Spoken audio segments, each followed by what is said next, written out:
All right, welcome to our channel, our Celebrate Recovery channel. My name is Nathan. This is my great friend Scott, and Hey, we are in year 2 officially. yes. And maybe to the joy of some, we're also just past the latest book, which was The Body Keeps Score, and we are introducing a new book.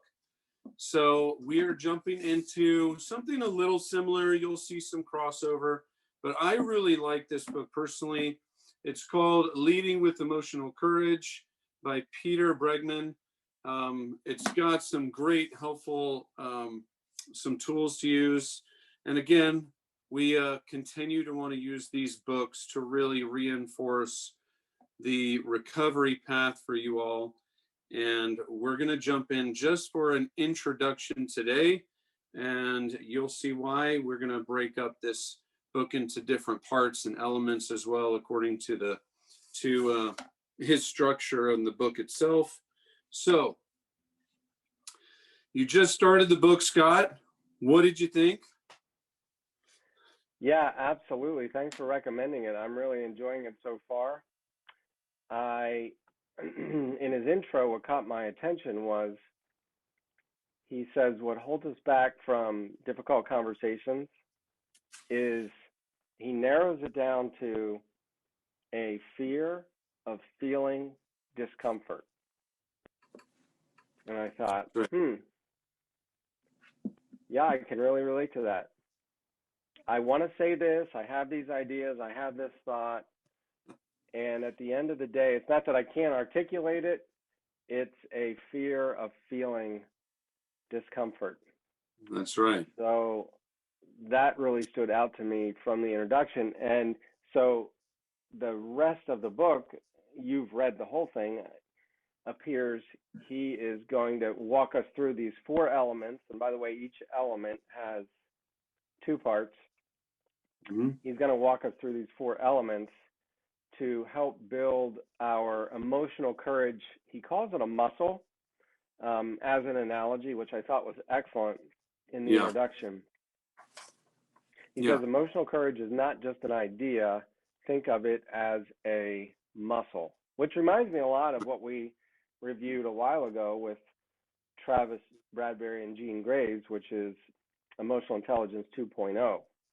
Right. Concept there being you can develop your emotional intelligence. Concept here is you can develop your emotional courage and therefore be more of, as I think we would have heard in our last book, become more of a self-agent. Yeah. And act out of the real you or act out of the real me. Yeah. He has a list of things that we could do. So there's a big bolded line that says, if you are willing to feel everything, you can do anything. So he talks about, let's see, where are we at? I'm going to go over. Okay, so he talks about if you want greater connections, if you want to learn how to be vulnerable, if you want to look at opportunities, if you want to learn new skills, there's a lot of things that goes with emotional courage. And he says, if you're willing to feel those things that basically you don't want to feel, then you can do anything. And I think that's definitely, I feel like we promote that kind of mindset in America for sure, which is do what feels great. I mean, we hear that in commercials all the time. It's the microwave fast food kind of culture that says, like, you should not have to, feel pain. You can get rid of it. But here, he actually has a profound statement. Where is it? I'm going to look for this one again. I think it says basically you are losing out in the world, and you are losing out on new things. You're losing out on being real. You're losing out even on healthier relationships if you are not developing emotional courage. So the four things, we'll read off the four elements that he says this book will help you grow in. Number one, you need to be confident in yourself. Number two, you need to be connected with others, learning how to be connected, right? Number three, you need to be committed to a purpose. Four, you need to act with emotional courage.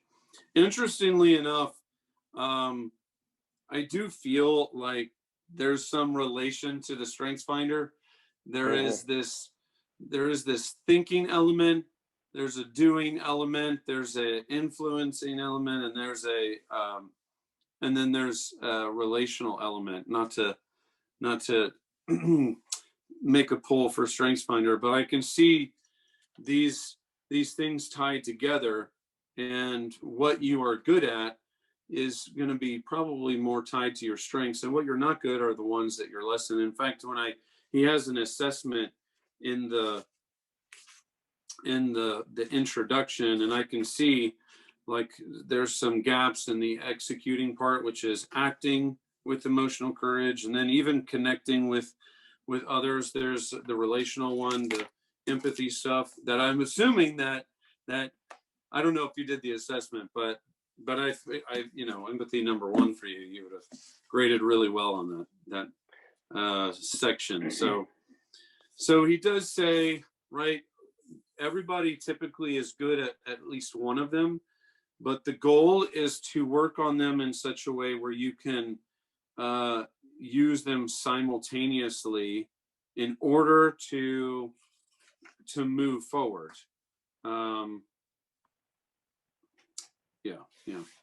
Yep. And this conversation in the introduction reminds me of what one of my professors used to say. I'm name dropping. His name was Earl Rodmacher, one of my favorite professors who's now with the Lord. He used to say, let the real you come out. Now, his saying it was in reference, but that's what Peter Bregman is also saying, from what I've read so far, is like even in element one that you just talked about, build your confidence. The very first point, part one, know who you are. And then part two of that element is become who you want to be. Yeah. And I love assessments. I love Clifton Strengths. The Strengths Finder is outstanding. There are other ones like the four temperaments, or from a biblical point of view. By the way, there's also John Trent, who talks about the four different kinds of animals, relating them to people's personality. I love that one as well. Yeah. But from a biblical point of view, this is exactly what the Apostle Paul says in 1 Corinthians 12, 13, and 14. He finds that people are really bickering because Scott's not Nathan. I don't have Nathan's gifts. Nathan's not Scott's. We're butting heads together. Right. And he comes alongside and, using different language, he basically says, stop doing that. Why are you doing that? God gave you these gifts. Why not celebrate the differences in Nathan and Scott rather than Scott trying to become Nathan or vice versa? And so I love seeing it coming out so far in Bregman's work on building your confidence, knowing who you are. And this is, I would just use the words, this is who God made me to be. Yes, there are strengths, but there are also weaknesses, and I want to be aware of what they both are, but I want to become all that God has created me to be. But sometimes, if I'm being honest, as it relates to recovery, I may allow fear, or the fear of feeling discomfort, stop me from being all that I've been created to be. In fact, in my case, I may allow fear to have me kind of imitate your desires. Yeah. Anyway, great stuff. Even through the last book, Body Keeps Score, it's not just that we're comparing ourselves to others, or we see others maybe in a more successful light than ourselves, so we try and imitate that. It's also because I just think it goes back to, there's a lot of shame, there's a lot of frustration and anger over our own self. And because of that, we oftentimes in certain circumstances just don't want to be ourself. And I think that with so many books like this, I mean, even in some of the other coaching books, a lot is, how do you become the best version of yourself, or the greatest version of yourself? And I think the issue is that, like, that means that you have to face yourself and grow those pieces, or show kindness to those elements of who you are, to be able to grow yourself, rather than just saying, I don't like that part of myself, so I'm just going to turn away. And that actually, even this book is saying that is actually limiting you, and limiting the possibilities for your future, because of the way you are interacting with your own self. And I think this is massively important for Celebrate Recovery, because that is often, when people are coming, they know that there's a part of themselves that they're trying to fix. But in reality, it's not just trying to fix something. It's really just allowing yourself, and the Holy Spirit, of course, to really shift your perspective, to really shift the way that you see things, because that is what will ultimately help you maybe receive grace or forgiveness more than you ever had before. And those are the things that definitely change your patterns, and change, the way you're making decisions. Definitely will grow your emotional courage. So Absolutely. And, I feel like we mention this most Celebrate Recovery meetings, and maybe every other video that we have done over the past year. And that is, as it relates to recovery, we have pain in our lives, and we self-medicate to right to kind of tamp down that pain. Yeah. And so accepting who we are, in recovery language, we do an inventory. In fact, I'm part of a group of men right now that we're just starting the inventory, personal inventory. Yeah. And some of these questions are really difficult, because they're asking you to look at your past, what happened, be honest about it. And here's the thing that reminds me of this book, Leading with Emotional Courage. With emotional courage is element 2 and 3, connect with others. Yeah. And then 3 is commit to purpose, which we've seen those elements in particular, whether it's been the other half of church, or the purpose-driven life, or the body keeps the score. The idea that healing happens in community. It's one thing if I share my story and I write it down, that's very helpful. It's another thing if I share it with another human being. Yeah. Very powerful to help me identify who I am and move forward in my recovery. Go ahead.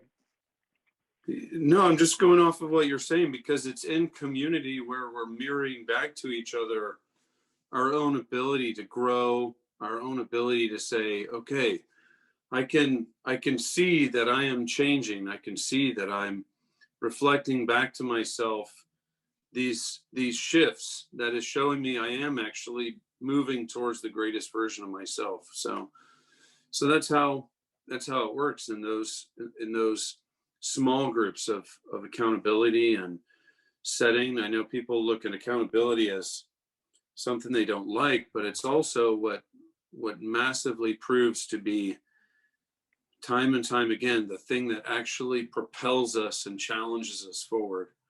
So Absolutely. Leading with emotional courage, I'm looking forward to jumping through these elements with you all. Hopefully we'll leave some of the practical tips that he does in some of these chapters as well for you to think about for yourself. And otherwise, be safe. Hopefully we'll see you at Celebrate Recovery on Monday.